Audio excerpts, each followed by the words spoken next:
సాధారణంగా ఇప్పుడు గెలిచిన ఎమ్మెల్యేని మామూలుగా అయితే ఎమ్మెల్యేగానే మనం గౌరవించాల్సిన పరిస్థితి ఉంటుంది. కానీ ప్రతిపక్షాలు చాలామంది కూడా వలస వచ్చిన ఎమ్మెల్యే వలస వచ్చాడు అంటే మన ఈ పశ్చిమ ప్రాంతంలో చాలామంది ప్రజలు వలస వెళ్ళిపోతుంటారట. వలస వెళ్ళిపోయి మళ్ళీ వచ్చి మళ్ళీ పోతుంటారు. అంటే డబ్బులు దోచుకోవడానికి వలస వచ్చాడు, కానీ ఇలాంటి ఎమ్మెల్యే వలస వచ్చినాడు కాబట్టి వెళ్ళిపోతాడు, అలాంటి ఎమ్మెల్యేని నమ్మొద్దండి అని చెప్పి ప్రతిపక్షం మాజీ ఎమ్మెల్యే గారు అంటున్నారు. దానికి అయ్యా మాజీ ఎమ్మెల్యే గారు సాయిప్రసాద్ రెడ్డి గారు, మీరు ఒకటి తెలుసుకోవాలి. ఆయన వలస వచ్చాడు అంటే అర్థం ఏంటో నాకు అర్థం కాలే. ఎందుకంటే ఆయన 2004 నుంచి నేను ఆయన్ని ఇక్కడనే చూస్తున్నాను. 2004లో నేను ఎమ్మెల్యేగా పోటీ చేసినప్పటి నుంచి అప్పుడు కూడా ఇక్కడ నా ఎలక్షన్లో క్యాంపెయిన్ చేశాడు. అదేవిధంగా 2019లో కూడా ఆయన ఎమ్మెల్యేగా పోటీ చేశాడు. 2009, 14లో కూడా బీటీ నాయుడు అన్న కోసం ఎలక్షన్లో క్యాంపెయిన్ చేశాడు. కాబట్టి ఆయన 20 సంవత్సరాలుగా మేము ఆయన్ని చూస్తూనే ఉన్నాము. వలస వచ్చాడు, ఎమ్మెల్యేగా గెలిచాడు అంటే నేను మిమ్మల్ని అడుగుతున్నాను, మీరు ఎక్కడి నుంచి వచ్చారు? మేము ఎక్కడి నుంచి వచ్చాము? మిగతా వాళ్ళు ఎక్కడి నుంచి వచ్చారు? మనమందరం ఇక్కడ స్థిరపడలేదా? ఇది మన సొంత ఆదోని కాదు కదా, మీది కానీ మాది కానీ. మేమైతే మంత్రాలయం కోసిక నుంచి వచ్చాము. మరి మీరు ఎక్కడి నుంచి వచ్చారు? మిగతా వాళ్ళు ఎక్కడి నుంచి వచ్చారు? మీరు ఎమ్మెల్యే కాంతి లేనిది ఈయన ఎమ్మెల్యే అయితే ఈయన దోచుకోవడం అంటే మీరు కూడా దోచుకోవడానికి వచ్చారా? చెప్పండి, మీరే చెప్పండి. మీరు వేరే ఊరు నుంచి వలస వచ్చారు, ఇంకొకరు వేరే ఊరు నుంచి వలస వచ్చారు, అందరూ ఎమ్మెల్యేలు అయినారు కదా. మరి ఈయన కూడా వచ్చారు, చిత్తూరు నుంచి వచ్చారు. ఈయన సాక్షాత్ ఎలక్షన్లోనే చెప్పారు, మాది కర్నూలు జిల్లానే చెప్పారు, వచ్చారు, ఎమ్మెల్యే అయినారు. అంటే మీరు దోచుకున్నట్లు అంటే మీ దీనర్థం మేము దోచుకున్నట్లు ఈయన దోచుకుంటున్నాడు అని అర్థమా, లేకపోతే ఏంది? మాకైతే అసలు మీరు మాట్లాడడానికి అర్థమే కాలే. మీరు ఏం మాట్లాడుతున్నారో మాకు అర్థం కాలే. ఇప్పుడు ఆయనకు అవకాశం వచ్చింది, బీజేపీ పార్టీ ఆయనకు అవకాశం ఇచ్చింది ఇక్కడ ఎమ్మెల్యేగా పోటీ చేయడం. ఎన్డీఏ కూటమిలో ఆయన అందరం గెలిపించాము. టీడీపీ, బీజేపీ, జనసేన పార్టీ కార్యకర్తలు, నాయకులం అందరం కూడా కష్టపడి గెలిపించాము. ఆయన ఎమ్మెల్యే అయ్యారు. ఇక్కడ పరిస్థితులన్నిటినీ ఆయన చూస్తున్నారు, ఏవి ఉన్నాయి, ఏ విధంగా ఉన్నాయి. ఆయన కొత్త వ్యక్తి అయితే నేను అనుకోవట్లేదు. ఎందుకంటే 2019లోన సాక్షాత్ ఆయన ఎంపీగా పోటీ చేశారు. ఎంపీ నియోజకవర్గంలోన ఇది కూడా ఆదోని కూడా ఒక నియోజకవర్గమే కదా, ఎంపీ పార్లమెంట్లోన. అంటే వలస వచ్చిన వ్యక్తి ఎంపీ ఉన్నప్పుడే వలస రావాలి కదా. మీరు కన్ఫ్యూజ్ అవుతున్నారేమో అని నేను అనుకుంటున్నాను. కాబట్టి మాజీ ఎమ్మెల్యే సాయిప్రసాద్ రెడ్డి గారికి నేను ఒకటే తెలియజేసుకుంటున్నాను, అయ్యా మిమ్మల్ని ఇప్పటికీ కూడా మేము గారు గారు గారు అనే పిలుస్తున్నాం. ఎందుకంటే అది మాకు నేర్పించిన, మా తల్లిదండ్రులు నేర్పించిన మర్యాద. మీరు కూడా ఒక ఎమ్మెల్యే అయిన వ్యక్తిని గారు అని పిలిస్తే బాగుంటుంది. పార్సారథి అని పిలవడం అనేది చాలా హెబ్బెట్టుగా ఉంటుంది, విడ్డూరంగా ఉంటుంది, అసహ్యంగా కూడా ఉంటుంది. కాబట్టి ఇప్పటికైనా రేపు పొద్దున మీరైనా మిమ్మల్ని ఎవరైనా సాయిప్రసాద్ రెడ్డి అంటే మీరు ఊకునే ఉంటారా? కాబట్టి అంటే బీసీలు అంటే మీకు ఎంత చులకనా? ఎందుకు ఇంత చులకనా? మరి మీ చుట్టూలో బీసీలే ఉంటారు, అందరు బీసీలే ఉంటారు, అందరు ఎస్సీలే ఉంటారు, అందరు ఎస్టీలే ఉంటారు, మైనార్టీ వాళ్ళు ఉంటారు. కానీ మీకు వాళ్ళంటే అసహ్యం. వాళ్ళు ఉన్నత స్థాయికి రాకూడదు. ఉన్నత స్థాయికి వస్తే ఇలా అమర్యాదగా పేరు పెట్టి పిలవడం. కాబట్టి మీరు పార్సారథి గారిని ఎమ్మెల్యే అయినారు. ఆయన మనం ఎమ్మెల్యేకి గౌరవం ఇవ్వాల్సిందే. కాబట్టి మీరు గారు అని పిలిస్తే బాగుంటుంది. ఇదైతే నేను తీవ్రంగా ఖండిస్తున్నానండి. ఒక బీసీ మహిళగా, పార్టీలో మా తెలుగుదేశం పార్టీ సభ్యురాలుగా కూడా నేను దీన్ని తీవ్రంగా ఖండిస్తున్నాను. కాబట్టి ఇంకొకసారి ఇలా మాట్లాడకపోవడం మంచిది. ఎందుకంటే వలస అనేది కూడా ఇప్పటి నుంచి మీరు మాట్లాడకపోవడం కూడా చాలా మంచిది, మీకు మంచిది. నాకు ఒకటే కాదు, మీకు కూడా మంచిదని నేను తెలియజేసుకుంటున్నాను. ప్రస్తుతానికి కప్పం కట్ అనేది ఆదంలో ఏం పని జరగడం లేని చెప్పేసి ఆయన సాక్షాత్ మాజీ ఎమ్మెల్యే గారు అన్నారు. ఇది ఎంతవరకు సమర్థిస్తారు? మేబీ ఆయన హయాంలోన కప్పం వచ్చిండేదేమో, ఇప్పుడు రాకపోవడం వలన ఆయన అలా ఫీల్ అవుతున్నారేమో. బట్ ఇక్కడ ఎవ్వరు కూడా అలా తీసుకోవట్లేదు, ఏ డిపార్ట్మెంట్తో కూడా అలా తీసుకోవట్లేదు. ఎందుకంటే ఆయనకు రాలేదు కాబట్టి ఆయనకు వస్తుందేమో ఈయన ఫీల్ అవుతున్నాడేమో, నాకు తెలియదు. మీకు ధైర్యం ఇస్తున్నాము, ఎవరు కూడా భయపడద్దండి. కప్పం కట్టనిదే ఆయనకు పని జరగదని చెప్పేసి ఉన్నది కాబట్టి మీరు ఎవరు ధైర్యపడాల్సిన అవసరం లేదు, మేము అండగా ఉంటామని చెప్పేసి నేను ప్రెస్ మీట్లోనే అన్నాను. ఇక్కడ ఒకటి తెలియజేయాలి, చాలామంది రియల్ ఎస్టేట్ వ్యాపారస్తులు నిజంగా కొంతమంది కలిసి మాట్లాడుతున్నప్పుడు చాలా మందికి చెప్పుకోవడం ఏమంటే మాతో అయితేనేమి, బయట వాళ్ళతో అయితేనేమి, మా కూటమి సభ్యులతో అయితేనేమి, మా కూటమి నాయకుల కార్యకర్తలతో ఇప్పుడు నిజంగా చాలా హ్యాపీగా ఉంది, మాకు చాలా ప్రశాంతంగా ఉంది. మా వ్యాపారాలు మేము చేసుకుంటున్నాం, ఎవరికి భయపడకుండా, ఎవరితో వార్నింగ్లు రాకుండా మా వ్యాపారాలు మేము చేసుకుంటున్నాము. చాలా ప్రశాంతంగా ఉంది. డాక్టర్ పార్థసారథి ఎమ్మెల్యే గారికి ధన్యవాదాలు అని చెప్పి చాలామంది ఎవరైతే వ్యాపారములు చేస్తున్నారో వాళ్ళందరూ కూడా, నాట్ ఓన్లీ రియల్ ఎస్టేట్ వ్యాపారం, మిగతా వ్యాపారస్తులు అందరూ కూడా ఇదే మాటగా చెప్తున్నారు. మాకోటే కాదు, చాలామంది మా టీడీపీ వాళ్ళకైతే, మా బీజేపీ వాళ్ళకైతే, మా జనసేన వాళ్ళకైతే అందరికీ చెప్పడం ఇదే. కాబట్టి ఆయన ఏ భ్రమలో ఉన్నాడంటే నాకు రావాలి కదా కప్పమ్మ, నాకు రావాలి కదా కప్పమ్మ అనే భ్రమంలో నుంచి నాకెందుకు రాలేదు అనే భ్రమంలో ఉన్నట్టే అనిపిస్తుంది తప్పితే ఇంకా వేరేది ఏమీ లేదు. నిజంగా చెప్తున్నాం, ప్రజలు చాలా సంతోషంగా ఉన్నారు, చాలా స్వేచ్ఛగా ఉన్నారు, స్వేచ్ఛా వాయువులు పీల్చుకుంటున్నారు ఇప్పుడు. ఎందుకంటే మీ హయాంలోనే సాయిప్రసాద్ రెడ్డి గారు, ఒక వ్యక్తి ఆటో నడుపుకుంటున్న ఒక వ్యక్తి రోడ్డు సరిగా లేదన్నందుకు ఇంటికి పోయి తన్నేసి వచ్చి మళ్ళీ పిలుచుకొని మీరు కొట్టారే, ఎంత దారుణం తెలుసా. అట్లాంటివి మా హయాంలో జరగవండి. ఎక్స్పెషల్లీ మా చంద్రబాబు నాయుడు గారు ముఖ్యమంత్రిగా ఉన్నప్పుడు ఇట్లాంటివి ఏవి కూడా జరగవు. 100% మేము ప్రజలకు బాధ్యతాయుతంగా ఉంటాం, ప్రజల పక్షాన పోరాడతాం, ప్రజల కోసం పోరాడతాం తప్పితే ప్రజల్ని ఎట్టి పరిస్థితుల్లో హింసించేది లేదు మీలాగా అని చెప్పి ఈ సందర్భంగా నేను తెలియజేసుకుంటున్నాను. ముందుకు వస్తున్నారు. అంతకుముందు మీరు చేసిన అవినీతి, అదేవిధంగా కబ్జాలు, అవన్నీ కూడా ఇప్పుడిప్పుడు ప్రజలు వచ్చి మాతో చెప్పుకుంటున్నారు. కాబట్టి వెయిట్ చేయండి, వెయిట్ అండ్ సీ. 100% మీకు మేము చూపిస్తామని చెప్పి ఈ సందర్భంగా తెలియజేస్తాం. చిట్టా విప్పుతాం, 100% చిట్టా విప్పుతాం. ఇది నా ఒక్క వాయిసే కాదు, మా అందరి వాయిస్, మా ఉమ్మడి ప్రభుత్వం వాయిస్ ఇది. కాబట్టి దాంతోపాటు ఇంకొకటి కూడా, వెంటనే మేము ఎవరిని తీసేయలేదు. 2019 నుంచి 24 వరకు మిడ్ డే మీల్స్ అయితేనే ఇంకేది కానీ మేము పద్ధతి ప్రకారం పోయారు అంటారు. మీరా పద్ధతి ప్రకారం చెప్పేది? ఎందుకయ్యా సాయిప్రసాద్ రెడ్డి గారు అలా మాట్లాడుతున్నారు? మీ గవర్నమెంట్ వచ్చిన వెంటనే 2019లోన వచ్చిన వెంటనే ఒక్క రోజు కూడా కాకుండా మా మిడ్ డే మీల్స్ చేసిన వాళ్ళు ఎంతో మంది తట్టా బుట్టలు బయటికి ఇసిరేశారు, ఎంతో మంది డీలర్ షాపుల్ని క్లోజ్ చేసి పంపించారు, ఎంతో మంది ఆర్పీలు తీసేసిన ఘనత మీది, ఎంతో మంది బుక్ కీపర్లని ఆఫీస్ నుంచి వెళ్ళగొట్టిన ఘనత మీది, ఎంతో మంది ఫీల్డ్ అసిస్టెంట్ రాజీనామా చేపించిన ఘనత మీది. మీరే చెప్పేది. ప్రజలందరూ చూస్తున్నారయ్యా సాయిప్రసాద్ రెడ్డి గారు, ప్రజలందరూ చూస్తున్నారు. మీరు ఏదో గట్టిగా మాట్లాడితే భయపడిపోతారు అనేది కాదు. నిజంగా ఆదోనికి స్వేచ్ఛ వచ్చింది 100%. మా చంద్రబాబు నాయుడు గారు హయాంలోన, మా డిప్యూటీ సీఎం పవన్ కళ్యాణ్ గారు హయాంలోన స్వేచ్ఛ వచ్చింది. ప్రజలందరూ కూడా స్వేచ్ఛ వాయువులు పీలుస్తున్నారు. ఈరోజు ఆదోని ప్రశాంతంగా ఉంది.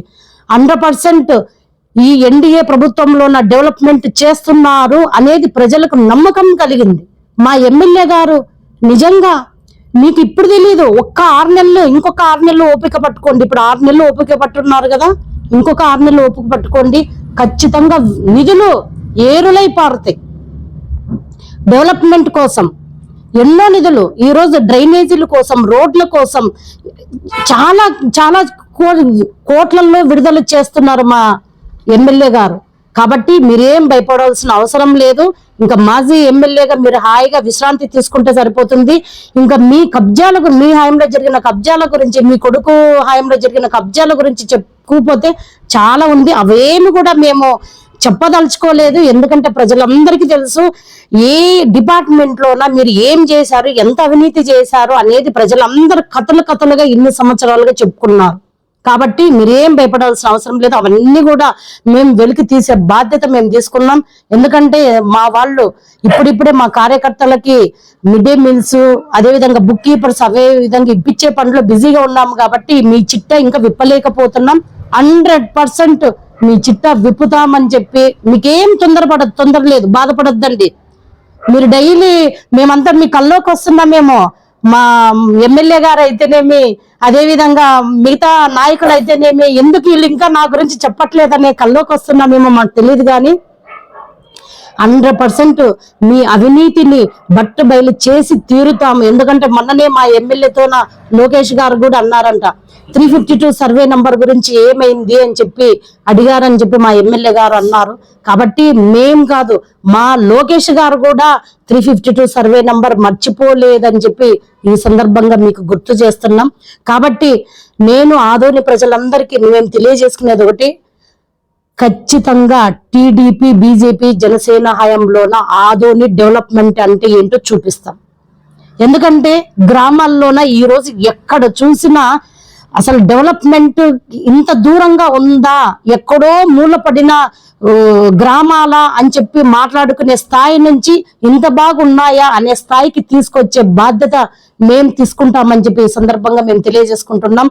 కేవలం 6 నెలల్లోనే 4.5 కోట్ల నిధులు తెచ్చిన ఘనత మా ఎమ్మెల్యేది, మా ఉమ్మడి ఎమ్మెల్యేది.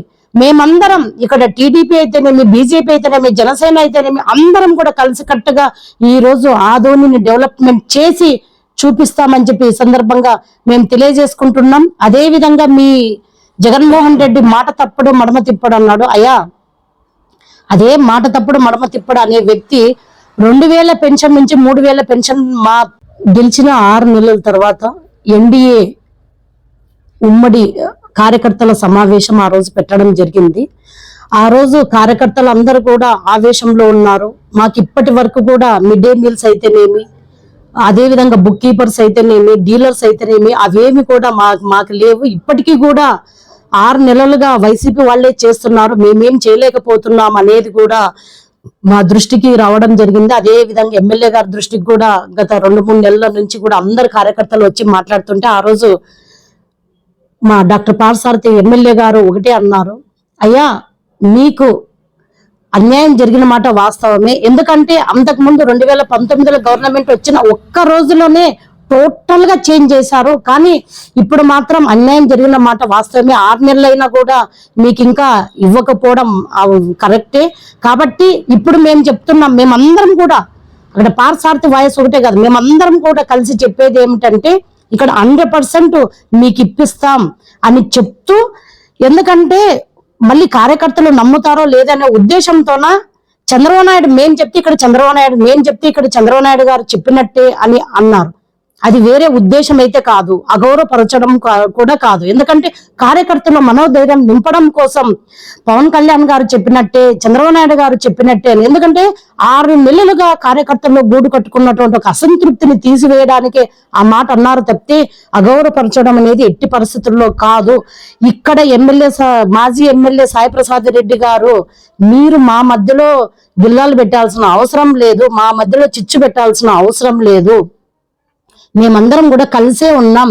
మీరు ఇక్కడ చిచ్చు పెట్టి ఏదో చలిమంట కాచుకోవాలని చూస్తున్నారు, కానీ ఆ ఛాన్స్ మేము ఎప్పటికీ ఇవ్వము. ఎందుకంటే మా ఏకైక లక్ష్యం ఆదోనిని డెవలప్మెంట్ చేసి చూపించడం. ఎందుకంటే మీరే అన్నారు 5 సంవత్సరాలు 30 సంవత్సరాలు అంటే 5 సార్లు నేను పోటీ చేశాను అని అన్నారు. పోటీ చేసి 3 సార్లు ఎమ్మెల్యే అయినారు. 3 సార్లు ఎమ్మెల్యే అయిన ఒక నియోజకవర్గం ఏ విధంగా డెవలప్మెంట్ అయ్యిందా అనేది ప్రజలు చూస్తారు. కాబట్టి ఒక్కసారి మా ఎమ్మెల్యే గారు గెలిచిన వెంటనే ఎంత డెవలప్మెంట్ చేసి చూపిస్తాం అనేదే ఒక ఏకైక లక్ష్యంతోన మేము పనిచేస్తున్నాం. కాబట్టి ఇవన్నీ కూడా మీరు ఎంత మా మధ్యలో చిచ్చు పెట్టాలన్నా కూడా, ఎందుకంటే చంద్రబాబు నాయుడు గారికి తెలుసు, పవన్ కళ్యాణ్ గారికి కూడా తెలుసు ఎవరు డాక్టర్ పార్థసారథి గురించి ఎందుకు ఇలా మాట్లాడారు, ఏం మాట్లాడారు అనేది కూడా ఆల్రెడీ అంతకు ముందు కూడా చెప్పారు. ఇప్పుడు ఇది ఒక్కరోజు సమస్య ఒకటే కాదు, గత 6 నెలలుగా ఆదోన్లో జరుగుతున్నటువంటి సమస్యలపైన ఆయన ఇంతకు ముందు చెప్పారు. కాబట్టి ఆ విషయమే గట్టిగా చెప్పారు. ఎందుకంటే నేను చంద్రబాబు నాయుడు గారితో మాట్లాడిన, పవన్ కళ్యాణ్ గారితో మాట్లాడిన, నేను చెప్పినట్టే వాళ్ళు చెప్పినట్టే అని లెక్కతో ఆ మాటతో అన్నారు తప్పితే వేరే రకంగా కాదని ఈ సందర్భంగా నేను తెలియజేసుకుంటున్నాను. కేవలం ఒక్క రోజు 3000 పెన్షన్ నుంచి 4000 పెన్షన్ కి మార్చిన ఘనత మా ఎన్డీఏ ఉమ్మడి ప్రభుత్వం అని చెప్పి ఈ సందర్భంగా మేము తెలియజేసుకుంటున్నాము. చంద్రబాబు నాయుడు గారు అంటేనే డెవలప్మెంట్. ఒకప్పుడు ఉమ్మడి ఆంధ్రప్రదేశ్ ని ఏ విధంగా డెవలప్ చేసి హైదరాబాద్ లోన ఈ రోజు చూడండి ఒక ఫారిన్ లో ఉన్నట్టుంటుంది.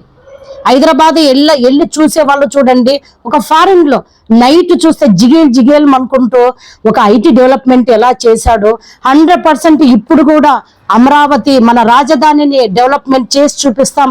అదే విధంగా పోలవరాన్ని కూడా మా ఈ హయాంలోనే కంప్లీట్ గా పూర్తి చేస్తాం.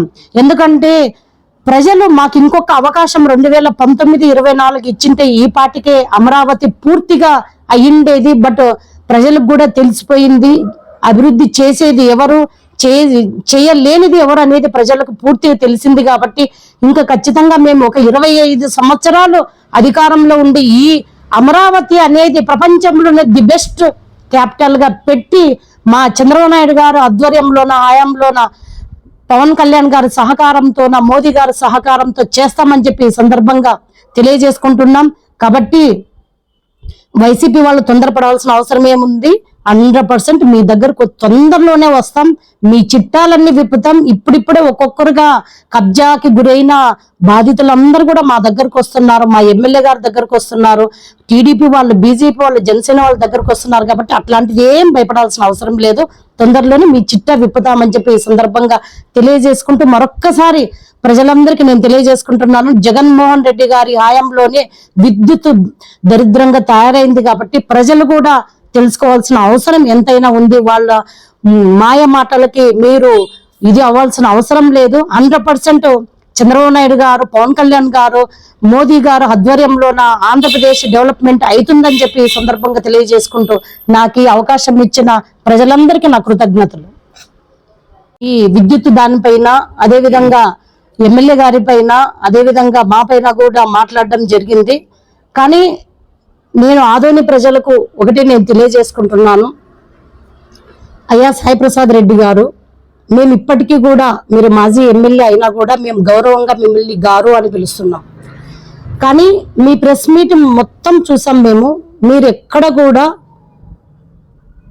ప్రజెంట్ ఎమ్మెల్యే అయినటువంటి డాక్టర్ పార్థసారథి గారిని గారు అని మాత్రం పిలవాల. ఎందుకు అంటే బీసీ అతను ఎమ్మెల్యే అయినందుక?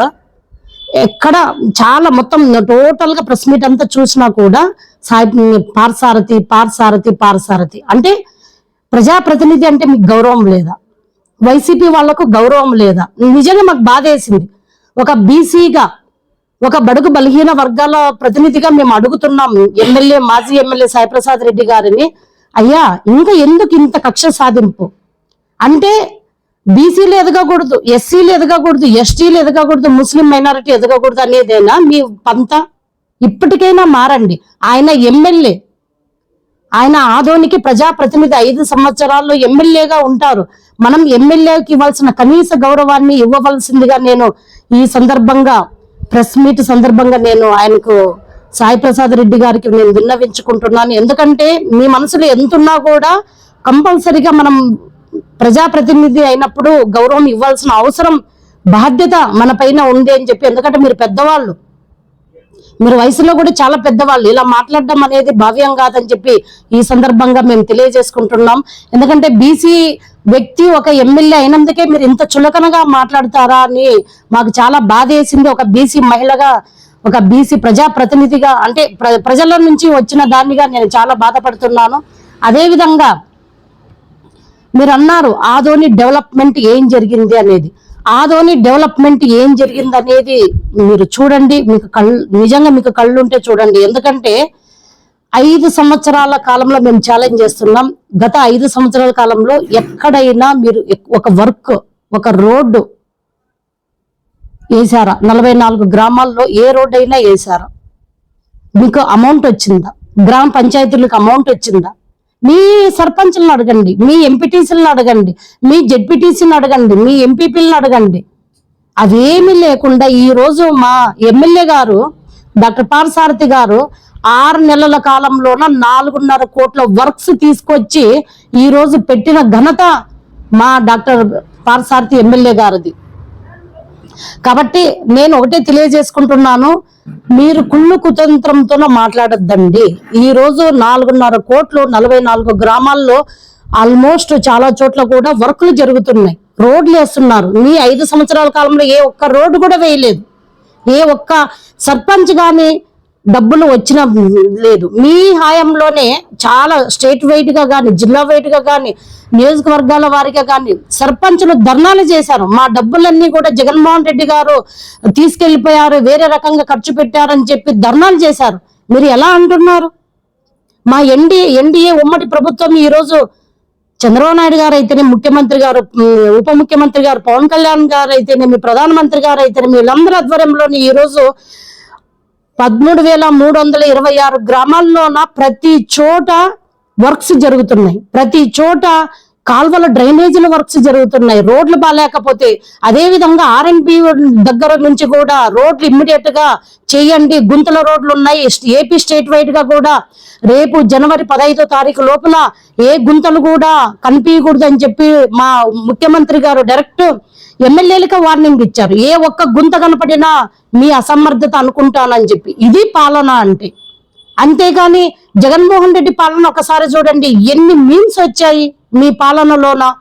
ఒక బస్సు వస్తే ఆ బస్సులోన మహిళ వస్తే ఈజీగా డెలివరీ అయిపోతుందనే ఒక మీమ్స్ కూడా చాలా మంది కూడా ట్రోల్ చేశారు. ఎలా ఉన్నాయి మీ హయాంలోన రోడ్లు? అంటే ఎంత దారుణంగా మీరు ప్రజల్ని వంచిస్తున్నారు సాయి ప్రసాద్ రెడ్డి గారు. మీరా మాట్లాడేది? డెవలప్మెంట్ గురించి మీరా మాట్లాడేది? ఒక్క 2 సంవత్సరాలు ఓపిక పట్టండి. ఆదోని చుట్టుపక్కల గ్రామాల్లో ఉండే అన్నిటికీ రోడ్లన్నీ వేసి చూపిస్తామని చెప్పి ఈ సందర్భంగా మేము ఛాలెంజ్ చేస్తున్నాం. ఎందుకంటే తెలుగుదేశం ప్రభుత్వం అన్నా, జనసేన ప్రభుత్వం అన్నా, బీజేపీ ప్రభుత్వం అన్నా ప్రజల కోసం, ప్రజల కొరకు మేము పనిచేసే వాళ్ళం అంతే తప్ప మా కోసం పనిచేసే వాళ్ళము కాదు. మీలాగా మీరు మాజీ ప్రతినిధులు, ప్రజాప్రతినిధులు, మీరు 5 సార్లు ఎమ్మెల్యే అయినారని అంటున్నారు. 5 సార్లు పోటీ చేశాం, 3 సార్లు గెలిచామని అంటున్నారు. మీకు ఆ మాత్రం తెలీదా ఎప్పుడు ఏ వర్క్స్ వచ్చాయి అనేది? మీరు తీసుకొచ్చినవన్నీ గురించి కూడా చెప్తారు 100%.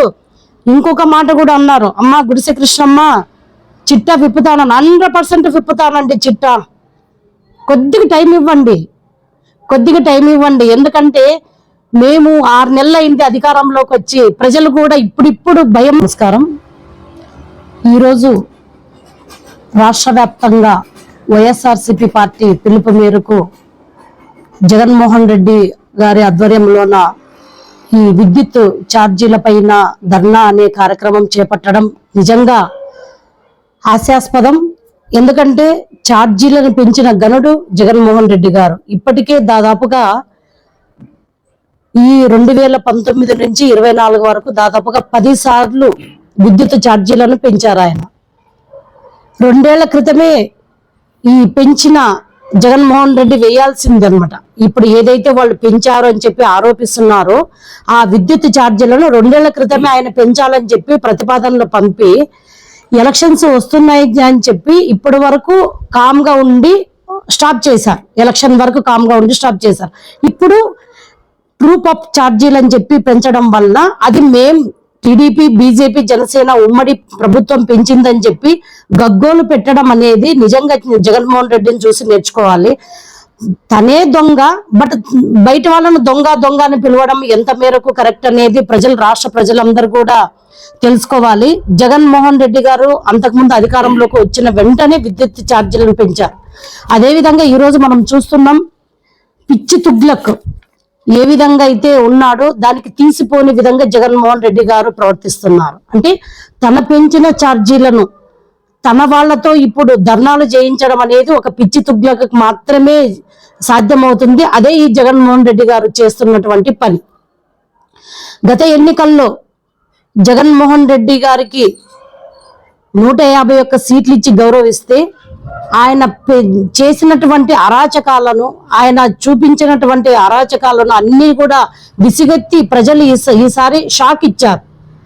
అదేమి తెలుసుకోకుండా మరి 6 నెలల కాలంలోనే 151 సీట్ల నుంచి కోల్పోయి 11 సీట్లు వచ్చినటువంటి జగన్మోహన్ రెడ్డి గారు ఎన్డీఏ ఉమ్మడి ప్రభుత్వం ఇప్పుడు ప్రజల కోసం ఎన్నో కార్యక్రమాలు, మంచి కార్యక్రమాలు చేపడుతుంటే అనవసరమైన వాటి విషయాల్లో ప్రజలను మభ్యపెట్టి విద్యుత్ ఛార్జీలు పెంచారని చెప్పి ప్రజలను మభ్యపెట్టి ఈ రోజు విద్యుత్ ఛార్జీల పైన రాష్ట్ర వ్యాప్తంగా ధర్నాలు నిర్వహించడం అనేది సిగ్గుచేటు.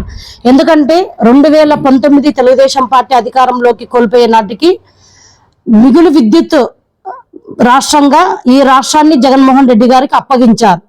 5 ఏళ్లలో అనాలోచిత నిర్ణయాలు తీసుకోవడం వల్ల ఎన్నో కరెంటు అంటే బయటవి కొనేటట్లు చేసుకున్నారు. అంతే, ఇంతకు ముందు ఛార్జీలను మనమే కరెంటు ఉత్పత్తి చేసుకునేటట్లు చంద్రబాబు నాయుడు కాలంలోనే ఉంటే, జగన్మోహన్ రెడ్డి గారు వచ్చిన వెంటనే కావాలనే ప్రజలకు ఈ కరెంటు కావాలి, ఈ విద్యుత్ కావాలి అని చెప్పి ఎక్కువగా పెట్టి 5 రూపాయలు దాన్ని 15 రూపాయలు పెట్టి ఆయన విద్యుత్తును కొనుగోలు చేసి ఎక్కువగా ప్రజల పైన భారం వేసినటువంటి ఘనుడు ఎవరైనా ఉన్నారంటే ఈ జగన్మోహన్ రెడ్డి.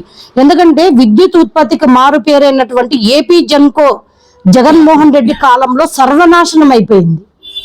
ఏపీ జెన్కో ఒకప్పుడు ఎంత బాగా పనిచేస్తుందంటే జగన్మోహన్ రెడ్డి వచ్చిన తర్వాత అది సర్వనాశనం అయిపోయింది. ప్రజల విద్యుత్ అవసరాలు నెరవేర్చే పేరు చెప్పి జగన్మోహన్ రెడ్డి విచ్చలవిడిగా తన వాళ్లతో అసమ్మధీయులతో అధిక రేట్ల విద్యుత్ కొనుగోలు చేసి విద్యుత్ రంగాన్ని నాశనానికి పునాది వేశాడు. అదేవిధంగా జెన్కో విద్యుత్ ప్లాంట్ల ద్వారా యూనిట్కి 5 రూపాయలు వస్తుంది, దానిని కాదని కమిషన్ కోసం బహిరంగ మార్కెట్లోన యూనిట్ 8 నుంచి 14 రూపాయల వరకు కొనుగోలు చేశారు. ఇది ప్రజలందరూ కూడా జాగ్రత్తగా వినవలసిన అవసరం ఎంతైనా ఉంది. ఎందుకంటే ఈ రోజు జగన్మోహన్ రెడ్డి గారు మాయ మాటలు చెప్పి మళ్ళీ ప్రజల్లోకి ఏ విధంగా రావాలి, ప్రజల మనసు ఏ విధంగా గెలుచుకోవాలి.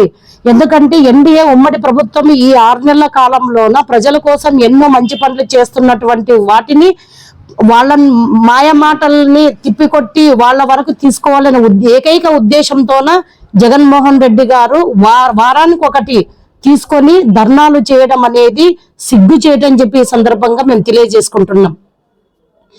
అదేవిధంగా అధికారంలో ఉన్నప్పుడు 2019 నుంచి 24 వరకు అధికారంలో ఉన్నప్పుడు విద్యుత్తుని ఎడాపెడా కొనుగోళ్లు చేసి ప్రజలపైన భారాన్ని వేశారు. వైసీపీ అధికారంలోకి వచ్చిన వెంటనే 21-22 ఏపీఈఆర్సీ అప్రూవ్ చేసినటువంటి ట్రూ అప్ ఛార్జెస్ 3082 కోట్ల జగన్ రెడ్డి హయాంలోనే వేసి ప్రజల రక్తం తాగాడు. అదేవిధంగా 2022-23 ఏపీఈఆర్సీ అప్రూవ్ చేసిన ట్రూ అప్ ఛార్జెస్ 6073 కోట్లు. 2023-24 ఏపీఈఆర్సీ అప్రూవల్ కోసం పంపిన ట్రూ అప్ ఛార్జెస్ సుమారు 11,000 కోట్లు. అంటే పైన పేర్కొన్న 22-23, 23-24 సంవత్సరాల కాలంలో ఈ 2 ఏళ్ల ఛార్జీలను ప్రజలపై భారం మోపాలని జగన్మోహన్ రెడ్డి ప్రభుత్వం నిర్ణయించింది. దీన్నే ఏదైతే 11,000 కోట్లు, ఏదైతే 6,073 కోట్లు పెంచాలని చెప్పి జగన్మోహన్ రెడ్డి ప్రతిపాదనలు పంపాడో వాటిని ఈఆర్సీ ఇప్పుడు వాటిని ఆమోదం తెలిపింది. అంటే ప్రజలు బాగా వినాలి. ఈ 2022-23 ట్రూ అప్ ఛార్జెస్ 6,073 కోట్లు. అదేవిధంగా 2023-24 ట్రూ అప్ ఛార్జెస్ 11,000 కోట్లు వేసి అప్పుడు ఈఆర్సీకి పంపడం ఏదైతే పంపించిందో జగన్మోహన్ రెడ్డి పంపించిన దాన్నే ఇప్పుడు ఈఆర్సీ దాన్ని ఆమోదం తెలిపి ఇచ్చింది. అంటే ఇప్పుడు పెంచిన ఛార్జీలు చంద్రబాబు నాయుడు హయాంలోన ఎన్డీఏ హయాంలో పెంచినవి కాదు. కేవలం జగన్మోహన్ రెడ్డి అంతకు ముందు పెంచిన ఛార్జీలను మాత్రమే ఇప్పుడు ఈఆర్సీ ప్రతిపాదించింది. అంటే దీని అర్థం ఏంటంటే జగన్మోహన్ రెడ్డి ఛార్జీలను పెంచేసి ఇప్పుడు ఆయనే ధర్నాలు చేయడం అనేది ప్రజలందరూ, రాష్ట్ర ప్రజలందరూ తెలుసుకోవాల్సిన సత్యం ఎంతైనా ఉందని ఈ సందర్భంగా మేము తెలియజేసుకుంటున్నాం. అదేవిధంగా జగన్మోహన్ రెడ్డి గారు అవినీతి అసమర్థత జరిగిన నష్టం ఈ బకాయిల పైన విద్యుత్ ఛార్జీల పెంపు అనేది ఎంత ఉందంటే వినియోగదారులపై విద్యుత్ ఛార్జీల భారం 32,166 కోట్లుంటే విద్యుత్ సంస్థలపై పెరిగిన అప్పులు 49,596 కోట్లు. అంటే టోటల్ గా 81,768 కోట్లు జగన్ అవినీతి వలన, జగన్ అసమర్థత వలన జరిగిన నష్టం.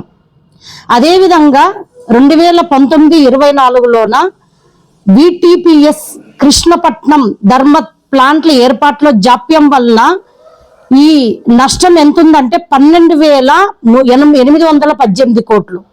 Polavaram hydro electric plant project జాప్యంతో నష్టం 4,737 కోట్లు. స్వల్పకాలిక విద్యుత్ కొనుగోళ్లతో నష్టం 2,691 కోట్లు. ఏడాదికి 7,000 మెగావాట్ల సోలార్ పవర్కి నష్టం, 385 కోట్ల నష్టం. వీటన్నిటిపైన అప్పులపై వడ్డీ భారం 10,892 కోట్ల నష్టం. ఏపీ డిస్కిమ్లో ఏపీపీడీసీఎల్ నిర్వహణ వైఫల్యంతో నష్టం 9,618 కోట్లు. జెన్కో ప్లాంట్లలో విద్యుత్ ఉత్పత్తి తగ్గించడం వల్ల నష్టం 3,135 కోట్లు. టోటల్గా 47,741 కోట్లు. పైన దీన్ని కలుపుకుంటే ఆంధ్రప్రదేశ్లోన 1,29,503 కోట్ల జగన్ అవినీతి వలన, జగన్ అసమర్థత వలన మనకు నష్టం వాటిల్లింది. కాబట్టి ఆంధ్రప్రదేశ్ ప్రజలందరూ కూడా తెలుసుకోవాల్సింది ఏమంటే, జగన్మోహన్ రెడ్డి ఈ రోజు 2019 నుంచి 24 చేసిన విధవ పని వల్ల, ఆయన అసమర్థత వలన, ఆయన అసమర్థతతో అవినీతితో జరిగిన నష్టం మనకు ఎంత ఉందంటే 1,29,503 కోట్లు ఉంది. కాబట్టి ప్రజలందరూ కూడా తెలుసుకోవాల్సిన అవసరం ఎంతైనా ఉంది. ఎందుకంటే ఇవన్నీ కూడా ప్రజల దృష్టికి తీసుకురాకపోతే నిజమే ఎన్డీఏ ప్రభుత్వం పెంచిందని ఒక భావన ప్రజల్లో వస్తుంది. కాబట్టి ఎప్పటికప్పుడు ఆయన చేసిన అవినీతి పాలనను మీ ముందుకు తీసుకురావాలనే ఉద్దేశంతోన ఈ రోజు మీ ముందుకు రావడం జరిగింది. అదేవిధంగా నిన్న సాయి ప్రసాద్ రెడ్డి గారు, మాజీ ఎమ్మెల్యే, ఒక ప్రెస్ మీట్ పెట్టి